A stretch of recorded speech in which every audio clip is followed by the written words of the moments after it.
If you want to make a good guitar even better, you have to pay attention to the nut.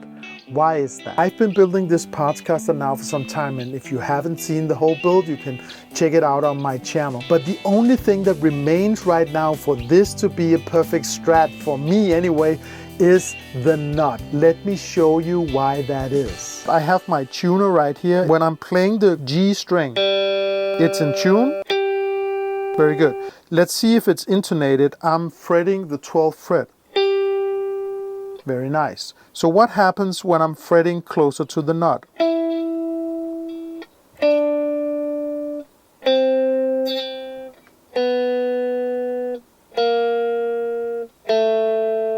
And you see how sharp it goes? And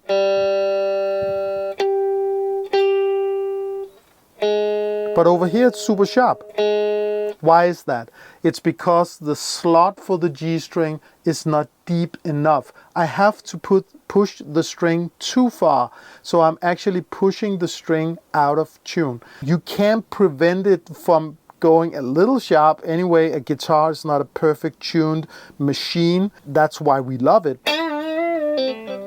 But you can make it so much better. So how deep should the nut slots be, and how do we fix that? To make the nut slots deeper, you need special nut files.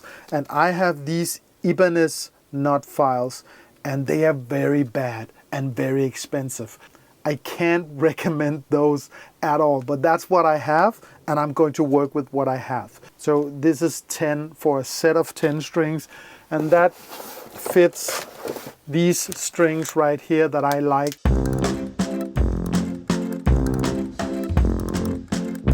This nut slot needs to do like this, a gradual curve. We don't want the nut slot to be like this, because where the string touches right here, this will wear out in no time. But we don't want it to be straight either. We want the nut slot to go gradually like this. Another thing is, we have to be careful when we use the file in the slot back and forth.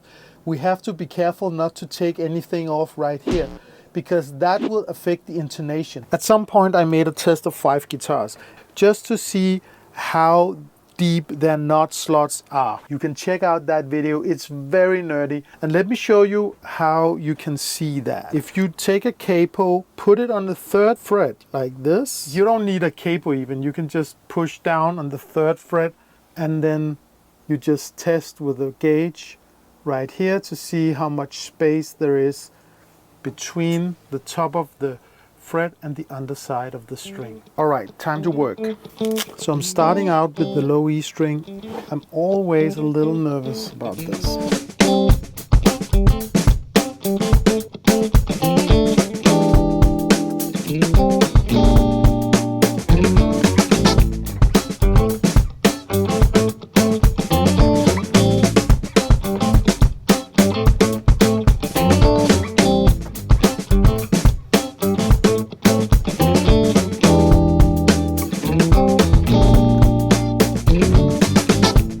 That's it.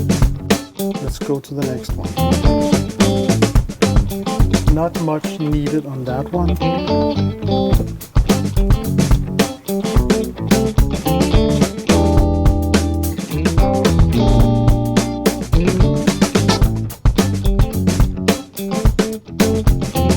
I think that's it.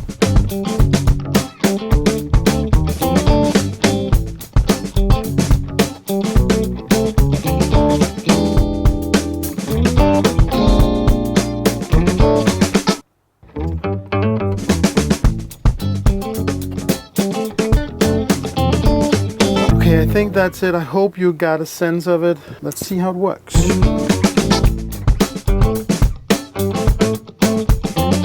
So now the nut slots are done. Let's test it out. There you go. And very good. And the 12th fret. Very nice. So now I'm fretting it closer to the nut. The B, the A, and the worst one, the A sharp. Not bad. But over here it's super sharp. But over here it's super sharp. And of course if I push hard, but I don't do that. Push lightly. You see? So now the G string is just perfect. I can live with that. Just a little sharp like this. It definitely improves the guitar. So my funky butterfly strat is finally done. The only thing left is for you to hit the subscribe button, the like button, the little bell icon, and for me to get on with my practicing rhythm guitar.